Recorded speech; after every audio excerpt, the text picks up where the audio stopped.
એક દાડો યમરાજા આયા ને યમરાજાએ ઘરનું બાયણું ખખડાયું. ઘરનું બાયણું એક મોનવીએ ખોલ્યું. એ માણસને યમરાજા જોઈને કેવું બોલે છે કે હું યમરાજા છું, હેડો ને તમારા નામની ચિઠ્ઠી ફાટી છે.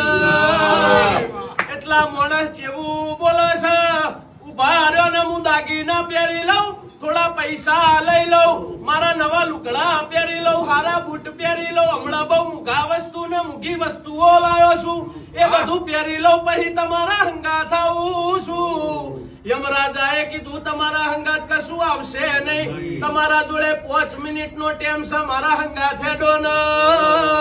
એટલા મોણા કે છે એવું હોય તો મારા ઘેર ઘણી સંપત્તિ જમીન છે, અડધી તમારા નોમે કરું છું, મને અઠવાડિયાનો ટેમ આલો ને. મારા ઘર પરિવાર ને મારા ઘરનો ને ઘડીક ભેગો થઈ લઉં, એમના ઘડીક જોડે આનંદ કરી લઉં. યમરાજા કે છે તમારા જોડે 5 મિનિટનો ટેમ છે, તમારે મારે જમીન જાયદાદ કશું મારે જોતું નહીં, તમે ખાલી મારા હંગાથ હેડો ને.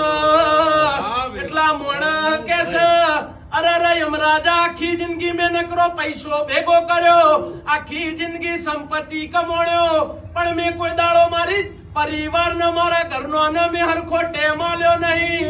એટલા બધો ને કહું છું, જેટલો રૂપિયો કમાણ્યો હોય હાય હાય કરીને મરી જવાની નહીં, પોતાની પાછળ વાપરતું રહેવાનું.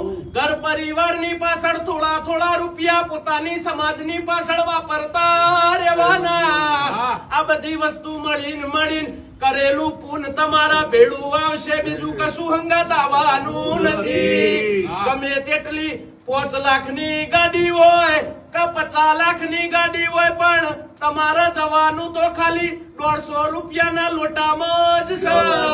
તમારી અસ્થિ ભેળી થાય ને ગંગામાં વહી જવાની છે. કશું લઈને આયા નથી ને કશું લઈને જવાનું નથી. એ એટલા જગતની મોહ માયા મેલી દેજો, જેટલું જીવ્યા એટલું તમારા બાપનું છે.